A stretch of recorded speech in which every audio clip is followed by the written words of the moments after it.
Hello అండి. అందరికీ నమస్తే. నేను మీ షహనాజ్. ఈరోజు వీడియోలో వెయిట్ లాస్ అవ్వాలంటే ఎలాంటి టిప్స్ ఫాలో అవ్వాలి? ఏ టిప్స్ ఫాలో అవ్వడం వల్ల ఈజీగా వెయిట్ లాస్ అవుతారు అనేది వన్ బై వన్ డిస్కస్ చేసుకుందాము. So, let's get into the video.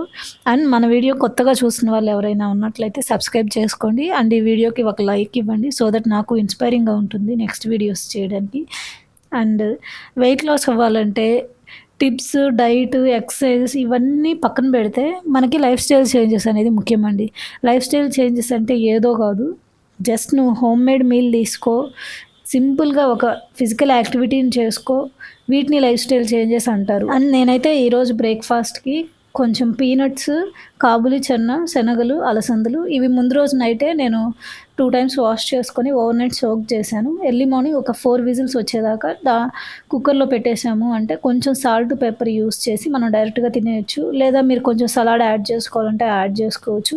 నేను ఒక్కొక్కసారి దీంట్లో ఆనియన్, పచ్చిమిర్చి, టొమాటోస్ సన్నగా స్లైసెస్‌గా కట్ చేసి అది యాడ్ చేసుకొని తింటాను. లేదా ఫస్ట్ క్యారెట్, కీరా తీసుకొని తర్వాత ఇలా కూడా తీసుకుంటాననమాట. అండ్ వన్ మోర్ థింగ్ అండి, మనం తీసుకునే ఫుడ్ చాయిసెస్ వల్ల మన వెయిట్ లాస్ అనేది మన చేతుల్లో ఉంటుంది. ఎలా అంటే ఫర్ ఎగ్జాంపుల్ నేను ఇక్కడ చూసుకున్నట్లయితే కావులి చెన్న, శనగలు, పీనట్స్ తీసుకున్నాను కదా! జస్ట్ వాటర్‌లో ఓవర్ నైట్ సోక్ చేశాను. ఇప్పుడు బాయిల్ చేసుకొని జస్ట్ సాల్ట్, పెప్పర్ యాడ్ చేసుకొని తింటున్నాను. అండ్ దీన్ని ఆయిల్‌లో తాలింపు వేయటం ఇలాంటివేం చేయలేదు కాబట్టి మనం ఎక్స్‌ట్రా క్యాలరీస్‌ని అవాయిడ్ చేసుకోవచ్చు. నేచురల్‌గా మన హౌసెస్‌లో బ్రేక్‌ఫాస్ట్ అంటే ఏం చేస్తాము? ఏదో ఉప్మా గానీ, దోస గానీ, ఇడ్లీ గానీ ఇలాంటివి తీసుకుంటాం. అవి అన్‌హెల్తీ సోర్సెస్ ఏం కాదు. అవన్నీ కూడా కార్బ్స్ కింద వస్తాయి. బట్ మెయిన్‌గా ప్రోటీన్ అనేది ల్యాక్ అవుతా ఉంటది మన డైట్‌లో. మనం ఎప్పుడైతే ప్రోటీన్ ఎక్కువగా తీసుకొని కార్బ్స్ లిమిటెడ్‌గా తీసుకుంటామో మనకి వెయిట్ లాస్ అనేది ఈజీ అవుద్ది. మన బాడీకి రికవరీ అనేది మంచిగా అవుద్ది. ఈరోజు నువ్వు ఒక ఫిజికల్ యాక్టివిటీ చేశావు. దాని నుండి నీ బాడీ మంచిగా రికవర్ అయితేనే నువ్వు లాంగ్ టర్మ్ కన్సిస్టెంట్‌గా చేయగలుగుతావనమాట. అండ్ వన్ మోర్ థింగ్, ఎప్పుడైనా మనం ఒక యాక్టివిటీ చేయగానే ఎంత ఇంటెన్సిటీతో చేస్తున్నావు అనే దానికంటే కూడా నువ్వు స్లో ఇంటెన్సిటీనే చెయ్యి. లేదా మీడియం ఇంటెన్సిటీనే చెయ్యి. బట్ నువ్వు లాంగ్ టర్మ్‌లో కన్సిస్టెంట్‌గా చేస్తే నీకు రిజల్ట్స్ అనేవి ఖచ్చితంగా ఉంటాయి. ఫర్ ఎగ్జాంపుల్ చెప్తాను. అండ్ నేను ఆన్‌లైన్‌లో ట్రైనింగ్ ఇస్తున్నానని మీకు అందరికీ తెలిసిందే గదా! అండ్ ఒక్కొక్కసారి క్లయింట్స్ ఏందంటే, మాకు రిజల్ట్స్ వస్తున్నాయి, మేము చేయగలుగుతున్నాం గదా! అని ఇంకొంచెం హై ఇంటెన్సిటీ చేద్దాం అంటారు. అలాంటప్పుడు ఏంటంటే, హై ఇంటెన్సిటీ చేసినప్పుడు రికవరీ అనేది నెక్స్ట్ డే కొంచెం డిఫికల్ట్ అవుతుంది. మనందరం గమనించే ఉంటాం. టోటల్ బాడీ వర్కౌట్ గానీ, లేదా లెగ్ వర్కౌట్స్ కానీ చేసినప్పుడు నెక్స్ట్ డే మనకు కొంచెం నీరసంగా ఉంటది. త్వరగా రికవరీ అవ్వము. సో, నీకు ఎప్పుడైనా నెక్స్ట్ డే రికవరీ మంచిగా ఉండాలి అంటే, నీ ప్రోటీన్ ఇంటేక్ అనేది పెంచాలన్నమాట. సో, కన్సిస్టెంట్‌గా ఉండేదానికి ట్రై చేయండి. ఇప్పుడు ఫర్ ఎగ్జాంపుల్ నువ్వు ప్రతిరోజు 40-50 గ్రామ్స్ ప్రోటీన్ ఉండేలాగా నీ డైట్‌లో చూసుకుంటున్నావంటే, రికవరీ కూడా దానికి తగ్గట్టుగానే ఉంటుంది. అలా కాకుండా నువ్వెంత వెయిట్ అయితే ఉన్నావో అన్ని గ్రామ్స్ ఆఫ్ ప్రోటీన్ మినిమమ్ ఉండాలి. ఇన్‌కేస్ నువ్వు స్ట్రెంత్ ట్రైనింగ్ గానీ, ఒక మంచి ఫిజికల్ యాక్టివిటీ హై ఇంటెన్సిటీలో చేసే పర్సన్ అయితే 1.5 grams to 2 grams of protein ఉండాలి. అంటే ఫర్ ఎగ్జాంపుల్ నువ్వు 50 కేజీస్ ఉన్నట్లయితే నార్మల్ పర్సన్ అయితే 50 గ్రామ్స్ ఆఫ్ ప్రోటీన్ రీచ్ అవ్వాలన్నమాట. అలా కాకుండా ఒక హై ఇంటెన్సిటీ వర్కౌట్ కానీ, హై ఇంటెన్సిటీ ఫిజికల్ యాక్టివిటీ చేసే పర్సన్ అయి ఉన్నట్లయితే 1.5-2 గ్రామ్స్ ఆఫ్ ప్రోటీన్ అంటే 50 కేజీస్ ఉంటే 75 గ్రామ్స్ నుంచి 80-100 గ్రామ్స్ ఆఫ్ ప్రోటీన్ కూడా రీచ్ అవ్వాలి. అప్పుడు మాత్రమే మనకి రికవరీ అనేది మంచిగా ఉంటుంది. అండ్ ఈ ప్రోటీన్ ఇంటేక్ అనేది మనకి డే టు డే బేసిస్‌లో చాలా కష్టమైన పనేనండి. ప్రతిరోజు ప్రోటీన్ ఇంటేక్ కూడా రీచ్ అవ్వడం చాలా కష్టము. అందుకే నేను ఎప్పుడైనా నా డైట్‌లో నేను సరిగ్గా ప్రోటీన్ రీచ్ అవ్వలేదు అని నాకు అనిపించినప్పుడు ఈ ప్రోటీన్ పౌడర్ తీసుకుంటాననమాట. ప్రోటీన్ పౌడర్ కూడా ఎలాంటి ఆర్టిఫిషియల్ ఫ్లేవర్స్ కానీ, ఆర్టిఫిషియల్‌గా చేసేవి ఎలాంటివి ఏమి వాడనండి. జస్ట్ రాగా వే ప్రోటీన్ తీసుకుంటాననమాట. వే తప్ప ఇంకెటువంటి ఆర్టిఫిషియల్ సప్లిమెంట్స్ కూడా నేను యూజ్ చేయను. అండ్ మనం వెయిట్ లాస్‌లో కన్సిస్టెంట్‌గా వర్కౌట్స్ చేయగలగాలి. మనం బాగా వెయిట్ లాస్ అవ్వాలంటే మనం పాటించాల్సిన మెయిన్ టిప్ మన ఫుడ్‌లో మనం ఎంతైతే వెయిట్ ఉన్నామో అన్ని గ్రామ్స్ ఆఫ్ ప్రోటీన్ రీచ్ అయ్యేలాగా చూసుకోవడం అనమాట. అండ్ వన్ మోర్ థింగ్ అండి. నువ్వు ఎప్పుడైనా ఫుడ్ తీసుకునే దానికి ముందు కొంచెం సలాడ్ రూపంలో అట్‌లీస్ట్ 2-3 టైప్స్ ఆఫ్ వెజిటబుల్స్‌ని ఇంక్లూడ్ చేసుకున్నావంటే నీ బ్లడ్‌లో ఇన్సులిన్ లెవెల్స్ అనేది ఎక్కువగా స్పైక్ అవ్వు. సో దట్ నీకు ఫ్యాట్ లాస్ అనేది మంచిగా జరుగుతుంది. సో, ఎన్ని మీల్స్ తీసుకుంటే అన్ని మీల్స్ ప్రతిసారి ముందు వెజిటబుల్స్ ఇంక్లూడ్ చేసుకునేదానికి ట్రై చేయండి. మీ ఇన్సులిన్ లెవెల్స్‌లో చేంజెస్ ఖచ్చితంగా మీకు అర్థమవుతాయి. అండ్ మీకు ఫ్యాట్ లాస్ కూడా ఈజీగా జరుగుతుంది.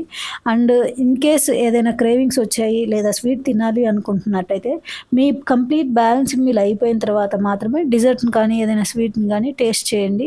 అంతేగాని ఎలా పడితే అలా ఎప్పుడు పడితే అప్పుడు స్వీట్స్ తీసుకోవడం వల్ల గూడా ఎక్కువగా ఇన్సులిన్ స్పైక్స్ అయిపోయి, మనకు వాటర్ రిటెన్షన్ అనేది ఎక్కువైపోయి వెయిట్ గెయిన్ అనేది త్వరగా అవుతామన్నమాట. అండ్ వెయిట్ లాస్ అవ్వాలంటే ఇంకొక టిప్ అండి. వాటర్ నువ్వెప్పుడైతే హైడ్రేటెడ్‌గా నువ్వు వాటర్ ఇంటేక్ మంచిగా తీసుకున్నావో అప్పుడే నీకు వెయిట్ లాస్ రిజల్ట్ అనేది మంచిగా కనిపిస్తుందంట అనమాట. మనకి ఎక్కువగా హీట్‌గా ఉండే ఏరియాస్ కాబట్టి మనం వాటర్ ఇంటేక్ అట్‌లీస్ట్ 2-3 లీటర్స్ కంపల్సరీగా తీసుకోవాలి. సమ్మర్‌లో ఇంకా ఎక్కువ తీసుకోవాలి. అండ్ స్ట్రెంత్ ట్రైనింగ్ చేస్తున్నట్లయితే మీ వాటర్ ఇంటేక్‌ని అట్‌లీస్ట్ 3-4 లీటర్స్ ఉండేలాగా చూసుకోండి ఈ సమ్మర్స్‌లో. అండ్ వెయిట్ లాస్ అవ్వాలనుకుని మనం చేసే ఇంకొక మిస్టేక్ ఏంటంటే, మేము హెల్తీగానే తింటున్నాం గదా! హోమ్ ఫుడ్డే తింటున్నాం గదా! అని ఓవర్ ఈటింగ్ చేస్తాము. ఒక్కోసారి మనకు తెలియకుండానే అంటే లిమిట్స్ మనకు తెలియక ఎక్కువ తినేసి, మేము హెల్తీ ఫుడ్డే తింటున్నాం గదా! ఇంట్లో ఫుడ్డే తింటున్నాం గదా! అనుకుంటారు. హెల్తీ ఫుడ్ అయినా గూడా లిమిటెడ్ పోర్షన్స్‌లో తీసుకున్నప్పుడు మాత్రమే నీకు కంప్లీట్‌గా వెయిట్ లాస్‌లో రిజల్ట్స్ అనేవి కనిపిస్తాయన్నమాట. ఫర్ ఎగ్జాంపుల్ నేను చాలా సార్లు చెప్పాను. మీరు తీసుకునే కార్బ్స్ మనకి ఇంట్లో రెగ్యులర్‌గా కప్స్ ఉంటాయి గదండీ! ఆ 1 కప్ రెగ్యులర్ కార్బ్ పోర్షన్ తీసుకున్నట్టయితే ఫస్ట్ సలాడ్ తీసుకోండి ప్రతి మీల్‌కి ముందు అని చెప్పాను గదా! ఆ సలాడ్ అనేది మీరు తీసుకున్న కార్బ్స్‌కి డబుల్ పోర్షన్‌లో ఉండాలి. అండ్ ఎంతైతే కార్బ్స్ ఒక కప్ తీసుకున్నారో అంతే కప్ ప్రోటీన్ కూడా ఉండేలాగా చూసుకోవాలి. అప్పుడే ఆ మీల్ అనేది బ్యాలెన్స్‌డ్ మీల్ అవుతుంది. సో దట్ మన బాడీకి కావాల్సిన పోషణం, న్యూట్రియంట్స్ మొత్తం అందుతాయి. అండ్ మన వెయిట్ లాస్‌కి రిజల్ట్ కూడా మంచిగా ఉంటుంది. వెయిట్ లాస్ అవ్వాలి అనుకోని కొంతమంది చేసే తప్పేందంటే మరీ తక్కువ తినడం. మరీ తక్కువ తినడం వల్ల కూడా రిజల్ట్ కనిపించదు. అండ్ రిజల్ట్ కనిపించకపోగా సైడ్ ఎఫెక్ట్స్, న్యూట్రిషన్ డెఫిషియన్సీస్ కూడా వస్తాయండి. సో, హెల్తీ ఫుడ్ కదా అని ఎక్కువ తినకూడదు. అలాగని లావు అవుతున్నాం కదా అని చెప్పి మరీ తక్కువ తిని క్రాష్ డైట్స్ చేయటం కూడా తప్పే. ఎప్పుడైనా మన ఫుడ్ అనేది బ్యాలెన్స్‌డ్‌గా ఉండాలి. అన్నీ లిమిటెడ్ పోర్షన్స్‌లో తీసుకున్నప్పుడు మనకు కావాల్సిన అన్ని న్యూట్రియంట్స్ అందుతాయి. నీకు వెయిట్ లాస్ కూడా ఈజీ అవుతుంది. And one more thing, emotional eating అండి. మనం ఎప్పుడైతే కొంచెం ఇంట్లో ఏదైనా స్ట్రెస్ ఉంది, లేదా ఇంకేదో వర్క్స్ చేసుకుంటూనో, టీవీ వాచ్ చేస్తూనో ఎమోషనల్ ఈటింగ్ లేదా తెలియకుండా తింటూ ఉన్నాము అంటే, మనకు తెలియకుండానే క్యాలరీ ఇంటేక్ అనేది పెరిగిపోయిద్ది. అండ్ మోస్ట్ ఆఫ్ అస్ మనం ఈ రోజుల్లో చేస్తున్న తప్పు ఏంటంటే, మొబైల్ ఎక్కువ స్క్రోల్ చేసుకుంటూ ఎంత తింటున్నాము అనేది లిమిటెడ్‌గా చూసుకోకుండా తింటాము. అండ్ దానివల్ల కూడా వెయిట్ గెయిన్ అయ్యే ఛాన్సెస్ అనేది ఎక్కువైతాయి. అండ్ ఇంకొంతమంది వెయిట్ లాస్‌లో చేసే తప్పేంటంటే, ఏదో ఒక యాక్టివిటీ చేస్తే చాలు గదా అని జెప్పి జస్ట్ వాకింగ్ జేసి నేను వెయిట్ లాస్ అవ్వట్లేదు అనుకుంటారు. వాకింగ్ వల్ల పెద్దగా క్యాలరీస్ ఏం బర్న్ అవ్వవండి. అది ఒక normal activity. Day to day లైఫ్‌లో మన ఒక నార్మల్ ఫిజికల్ యాక్టివిటీ అనమాట. నువ్వెప్పుడైతే బ్రిస్క్ వాక్ గానీ, ఇంకొంచెం ఇంటెన్సిటీ పెంచి 10,000 స్టెప్స్ రీచ్ అవుతావో, అప్పుడు నీకు ఆ యాక్టివిటీ వల్ల బెనిఫిట్స్ అనేది వస్తాయి. అండ్ వాకింగ్ గూడా ఎంత వీలైతే అంత చేయండి. నార్మల్‌గా ఒక 40, 50 ఇయర్స్ ఉండేవాళ్ళు ఏమనుకుంటారంటే, మాకు నీ పెయిన్స్ వస్తాయేమో, లేదా లెగ్ పెయిన్స్ వస్తాయేమో అనుకుంటారు. రాదండి. ఫిజికల్ యాక్టివిటీని ఏ ఎక్సర్సైజు, డాన్స్ అలా రూపంలోనే గాదు, వాకింగ్ రూపంలో గూడా ఇంక్లూడ్ చేసుకోవచ్చు.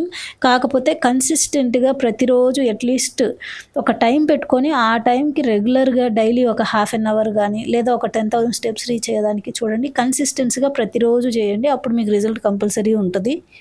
అండ్ ఓవర్ థింక్ చేయటము, స్ట్రెస్ తీసుకోవటము, ఎమోషనల్ ఈటింగ్ చేయటం ఇవన్నీ మనకి వెయిట్ లాస్‌లో మనకు కనిపించకుండానే మనకి రిజల్ట్‌ని లేట్ చేస్తాయన్నమాట. కాబట్టి ఎక్కువ తించేయద్దు. వీలైనంత హ్యాపీగా ఉండేదానికి ట్రై చేయండి.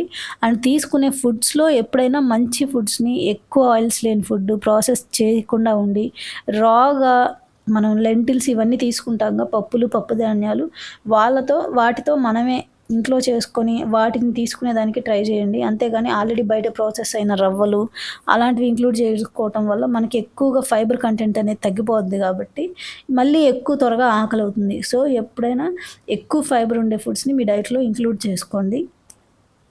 అండ్ కొంతమంది ఫిజికల్ యాక్టివిటీ చేస్తున్నాం కదా అని డైట్ ప్రాపర్‌గా ఫాలో అవ్వరు. అలాంటప్పుడు కూడా రిజల్ట్స్ అనేది సరిగ్గా కనిపించదండి. ఎప్పుడైనా నీ వెయిట్‌లో 70% నీ డైట్ మీద ఉంటది.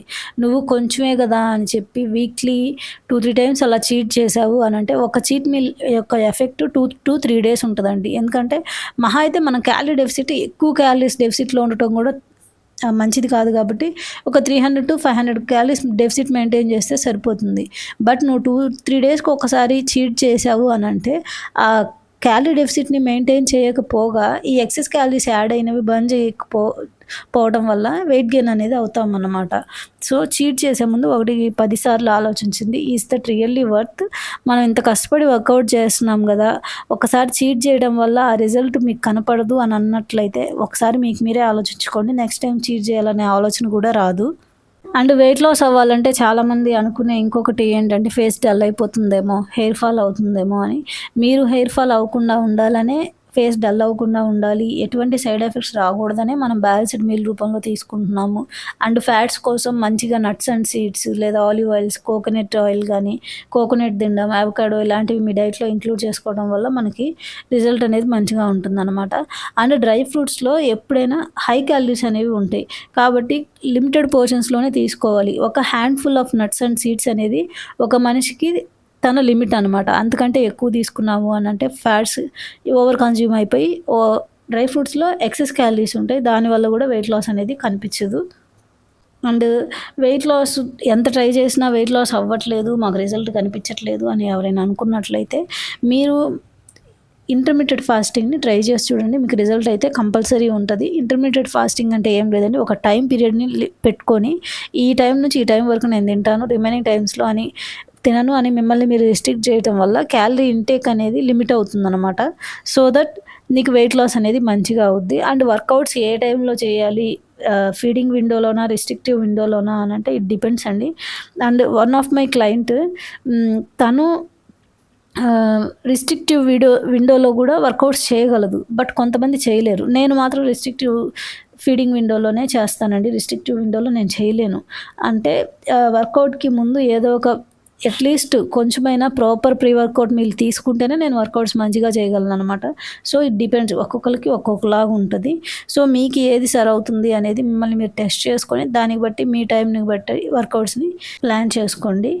అండ్ ఈ రోజుల్లో విటమిన్ డి డెఫిషియన్సీ వల్ల కూడా చాలామంది చాలా రకాల హెల్త్ ప్రాబ్లమ్స్‌ని ఫేస్ చేస్తున్నారు. సో అట్‌లీస్ట్ 10-15 మినిట్స్ అయినా ప్రతిరోజు ఎర్లీ మార్నింగ్ సన్‌లైట్‌లో స్పెండ్ చేసేదానికి ట్రై చేయండి. అండ్ స్లీప్‌కి కూడా ఇంపార్టెన్స్ ఇవ్వాలండి. మినిమమ్ 6-7 అవర్స్ సరిగ్గా నీకు నిద్ర లేనిదే నీ బ్రెయిన్ ఫంక్షన్‌కి గానీ, నీ బాడీకి గానీ రికవరీ అనేది మంచిగా ఉండదు. సో దట్ నీ హార్మోన్స్ అనేది ఎఫెక్ట్ అవ్వకుండా ఉంటాయన్నమాట. నీకు ఎప్పుడైతే నిద్ర సరిగ్గా లేదో నీకు నెక్స్ట్ డే నీకు హార్మోనల్ ఇంబాలెన్స్ ఉంటది, కొంచెం స్ట్రెస్ ఉంటది, హెడేక్ ఉంటది. సో దట్ ఓవర్ ఈటింగ్ చేస్తావు. నెక్స్ట్ డే రికవరీ ఉండదు కాబట్టి ఫిజికల్ యాక్టివిటీ కూడా సరిగ్గా చేయలేవు. అండ్ మనం గమనించున్నట్లయితే ఎప్పుడైతే మనం నిద్ర సరిగ్గా పోమో అలాంటప్పుడు మనకి ఫుడ్ క్రేవింగ్స్ ఎక్కువ వస్తాయి అండ్ చికాకుగా ఉంటుంది. అలాంటప్పుడు వర్కౌట్స్ ఏం చేస్తామండి ఇంకా. సో నిద్రకి ఇంపార్టెన్స్ ఇవ్వండి. స్లీపింగ్ ప్యాటర్న్స్ సరిగ్గా లేని వాళ్ళు ఎవరైనా ఉన్నట్లయితే అడ్జస్ట్ చేసుకొని ప్రతిరోజు ఒకటే ఫిక్స్డ్ టైంలో నిద్రపోయేదానికి ట్రై చేయండి. ప్రతి ఒక్క మైన్యూట్ క్యాలరీని కూడా మనం చూసుకొని ఇంటేక్ చేసుకున్నప్పుడు మాత్రమే మనకి వెయిట్ లాస్ అనేది ఈజీ అవుద్ది. అంతేగాని ఏముంది చిన్నదే కదా అని చెప్పి రెగ్యులర్ చీట్ మీల్స్ వల్ల కూడా మనకి వెయిట్ లాస్ అనేది త్వరగా అవ్వదు. అండ్ క్లియర్ గోల్స్‌ని మనం సెట్ చేసుకున్నప్పుడు దాన్ని రీచ్ అవ్వడానికి టైం టేకింగ్ అవుతుంది. అంతవరకు మనం పేషెంట్‌గా ఉండి మనం చేయాల్సింది మనం చేసినప్పుడు మాత్రమే మనకి రిజల్ట్స్ వస్తాయన్నమాట. సింపుల్‌గా మన మాటల్లో చెప్పుకోవాలి అంటే ఎక్కువ ప్రోటీన్ తీసుకోవడం, ఎక్కువ వాటర్ తీసుకోవడం, మంచిగా కావాల్సినంత 7-8 అవర్స్ నిద్రపోవడం, మనం తీసుకునే ఫుడ్‌ని సరైన పోర్షన్స్‌లో, లిమిటెడ్ పోర్షన్స్‌లో ఫుడ్‌ని తీసుకోవడం, ప్రతిరోజు ఏదో ఒక యాక్టివిటీ తీసుకొని మన బాడీని మనం సెల్ఫ్ డిసిప్లిన్ చేసుకోవటం అండ్ ఆల్సో మనం మీల్స్‌ని మనం ప్లాన్ చేసుకొని ఎలాంటి ఫుడ్ చాయిసెస్ తీసుకుంటున్నాము, మన స్ట్రెస్‌ని ఎలా మేనేజ్ చేసుకుంటున్నాము, షుగరీ డ్రింక్స్‌ని ఇవన్నీ రెడ్యూస్ చేస్తున్నామా లేదా, మైండ్‌ఫుల్‌గా తింటున్నామా లేదా అనే వాటి మీద మనకి వెయిట్ లాస్ అనేది డిపెండ్ అయి ఉంటుంది. చాలామంది ఓన్లీ ఫుడ్ ద్వారా వెయిట్ లాస్ అవుదాము, ఫుడ్ ద్వారా మనం వెయిట్‌ని తగ్గించుకుందాము అని ట్రై చేస్తుంటారు. అలాంటి వాళ్ళకి నేను చెప్పేది ఏంటంటే, నువ్వు ఇన్ కేస్ ఫుడ్ తగ్గించుకొని వెయిట్ లాస్ అవ్వాలని ట్రై చేసినా కానీ మళ్ళీ ఆ తగ్గిన వెయిట్ మళ్ళీ పెరుగుతావు. నువ్వు ఎప్పుడైతే ప్రోటీన్ ఫుడ్ ఎక్కువగా తిని మంచి ఫిజికల్ యాక్టివిటీ చేసి మాత్రమే వెయిట్ తగ్గుతావో అప్పుడు మాత్రమే నీ వెయిట్ అనేది మళ్ళీ రీగెయిన్ అవ్వకుండా ఉంటుందండి. నువ్వు ఫుడ్ ఎంత కంట్రోల్ చేద్దాము అన్నా నువ్వు క్యాలరీ డెఫిసిట్‌లో ఉండాలి అని అంటే క్యాలరీ అవుట్ బర్న్ చేయడానికి నువ్వు కంపల్సరీగా ఫిజికల్ యాక్టివిటీని ఇంక్లూడ్ చేయాలన్నమాట. యాక్టివిటీ ఇదంతా పక్కన పెడితే ముందు పూర్ డైట్ చాయిసెస్ అండి. చాలామంది ఇప్పటికీ ఈ రోజుకి ఎంత చదువుకున్న వాళ్ళైనా కూడా సరైన డైట్‌ని చూస్ చేసుకోవడంలో ఫెయిల్ అవుతారు. అందువల్ల మాత్రమే సరైన రిజల్ట్స్ అనేవి కనిపించవన్నమాట. That's it for the today's video. Hope you like it. By.